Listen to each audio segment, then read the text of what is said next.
गुरवे नमः। भगवान दत्तात्रेय आदि गुरु हैं। संसार में जितनी भी गुरु परंपराएं हैं, जितने भी सिद्ध हैं, सबके आदि हैं श्री दत्तात्रेय। ये परम गुरु हैं। संसार के सभी गुरुओं के मार्गशीर्ष माह की पूर्णिमा तिथि को इनकी जयंती मनाई जाती है। इसी दिन त्रिदेवों के शक्तिपुंज से महासती माता अनुसुईया को ये पुत्र रूप में प्राप्त हुए थे।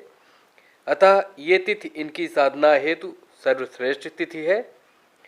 आज मैं इस अवसर पर इनके एकाक्षर मंत्र की साधना विधि वर्णित कर रहा हूँ।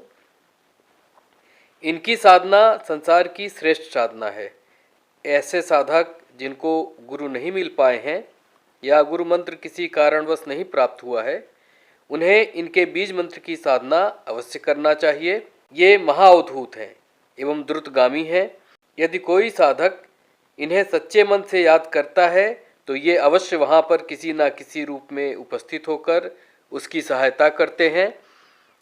माता लक्ष्मी तो इनके पीछे पीछे चलती हैं। अतः इनकी साधना से साधक को ज्ञान एवं सिद्धि के साथ महालक्ष्मी की भी पूर्ण कृपा प्राप्त होती है एवं अंत में मोक्ष की प्राप्ति होती है।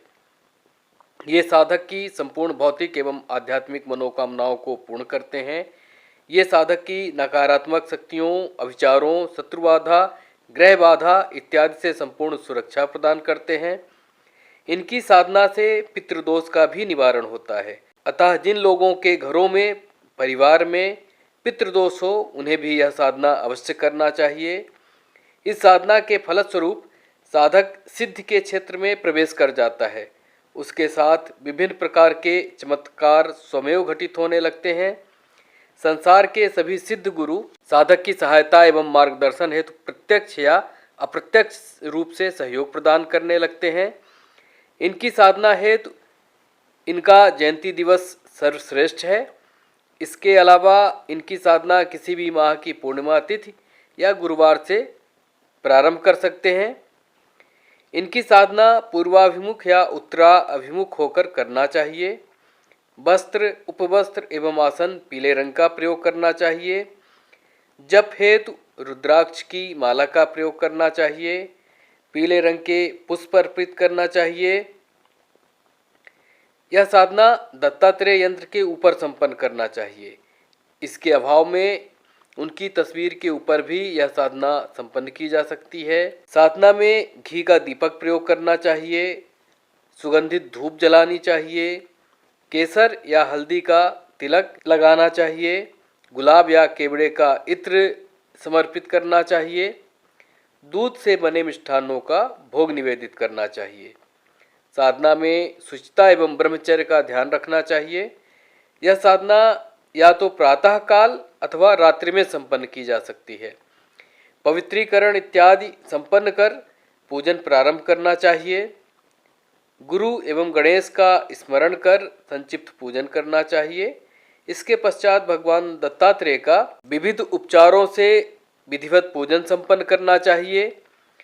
इसके पश्चात अपनी समस्त कामनाओं का स्मरण करते हुए हाथ में जल, अक्षत एवं पुष्प लेकर मंत्र का विनियोग करना चाहिए। विनियोग इस प्रकार है।